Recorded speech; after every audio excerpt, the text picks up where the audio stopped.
Picture this. You've just been handed an offer letter with a number you didn't expect. Maybe it's a promotion you've been working toward for 2 years. Maybe it's a new job that finally pays what you're worth. The number on the page is 30% higher than what you're earning today. And for a moment, just a moment, you feel it. That quiet, specific relief of pressure lifting. You think, this changes things. You think, now I can finally get ahead. And then, without realizing it, the decisions start.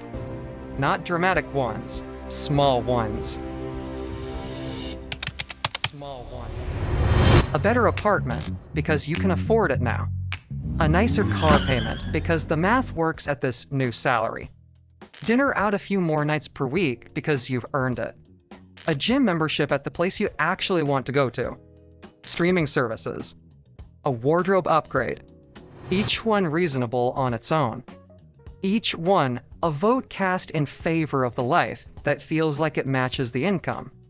18 months later, you're earning 30% more and somehow saving roughly the same dollar amount as before. Sometimes less. The raise didn't build ground. It just raised the waterline. What happened there isn't a discipline problem. It isn't a math problem, strictly speaking. It is a wealth psychology problem specifically, a failure mode called hedonic adaptation combined with lifestyle anchoring. And together, these two mechanisms are responsible for more stalled net worth growth among high earners than almost any other force in personal finance. Hedonic adaptation is the brain's ability to normalize almost anything. A raise, a new apartment, a nicer car within weeks or months. These things stop feeling like upgrades and start feeling like baseline. The pleasure fades, the cost remains. And because your reference point has shifted upward, the old standard now feels like a step down rather than the perfectly acceptable life it was. You can't go back. Not emotionally. So you protect the new standard instead of the surplus it created. Psychologists have studied this pattern for decades. The research on subjective well-being consistently finds that major positive life events, raises, bonuses, promotions produce a predictable arc, a spike in reported happiness, followed by a gradual return to baseline within 6 to 18 months. The external circumstances change permanently. The internal experience of them does not. This is the adaptation engine. But paired with adaptation is something more structurally dangerous: anchoring. Anchoring is the psychological tendency to rely heavily on the first piece of information encountered when making decisions. In financial behavior, this means your lifestyle spending anchors to your current income, not to your goals, not to your net worth trajectory, to income.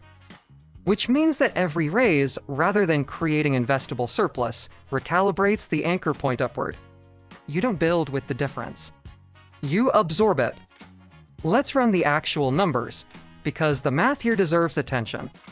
Suppose you earn $75,000 per year and you're saving 10%, $7,500 annually. You receive a $20,000 raise, bringing your gross income to $95,000. After taxes, depending on your state and filing status, let's estimate roughly 60% take home on the incremental income. You're bringing home an additional $12,000 per year from that raise. That's $1,000 per month of new after-tax capacity. If you invested every dollar of that difference at $1,000 monthly into a simple index fund, at a 7% average annual return over 20 years, that single raise, fully deployed, compounds to roughly $520,000. Instead, the average pattern looks like this. $300 goes to a housing upgrade. $250 goes to a vehicle payment increase.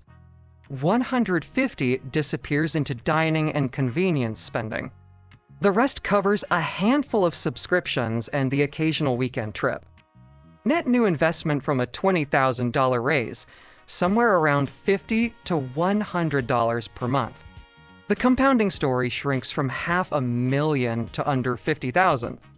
That is the cost of letting the brain normalize the raise before the investor can deploy it. This isn't an accident of individual psychology. It's a designed environment. Consumer markets exist precisely to intercept income growth before it converts to wealth. The product categories that expand when income rises: housing, vehicles, dining, travel, apparel are not random. They are the categories that generate the most repeat purchasing and brand loyalty. They are industries with enormous marketing budgets, engineered to make the upgrade feel earned, expected, and natural. They're not wrong that you've earned it. They're simply quiet about what it costs you in ground. Historically, this pattern accelerated in the post-World War II American economy as consumer credit expanded and status signaling became embedded in class identity.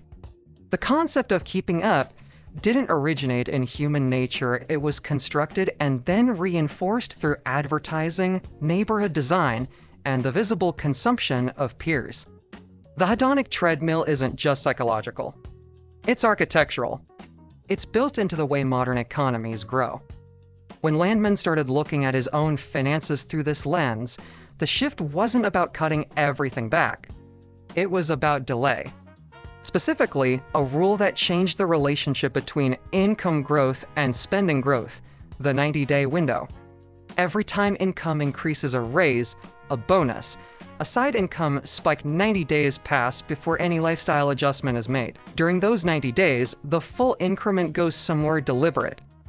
An index fund, a debt payoff, an emergency reserve that finally hits its target. After 90 days, if a spending upgrade genuinely still seems important, not novel, not status-driven, not a reaction to the initial thrill, it gets considered. Some survive the window. Most don't. The relief of the raise fades. The desire for the upgrade fades with it. What remains is the ground you didn't let wash away. The land doesn't know what you earn. It only knows what you kept. Income grows. Adaptation follows. The gap between the two, if you don't protect it, deliberately closes within months, and the raise becomes invisible in your net worth. The brain is not your enemy here. It's doing exactly what evolution designed it to do. Normalize the environment, reduce the expenditure of cognitive attention on things that are no longer new, and move on. The problem is that financial ground isn't built through initial excitement. It's built through sustained, boring, deliberate accumulation. And the brain, left to its default settings, will sacrifice that accumulation on the altar of feeling like your income level. The raise is real. The relief is real. The cost of letting it normalize before you deploy it, that's real too. And it compounds in the wrong direction for decades if you let it. If this made you think differently about your next income increase, subscribe. That's all, just subscribe. New ground here every week.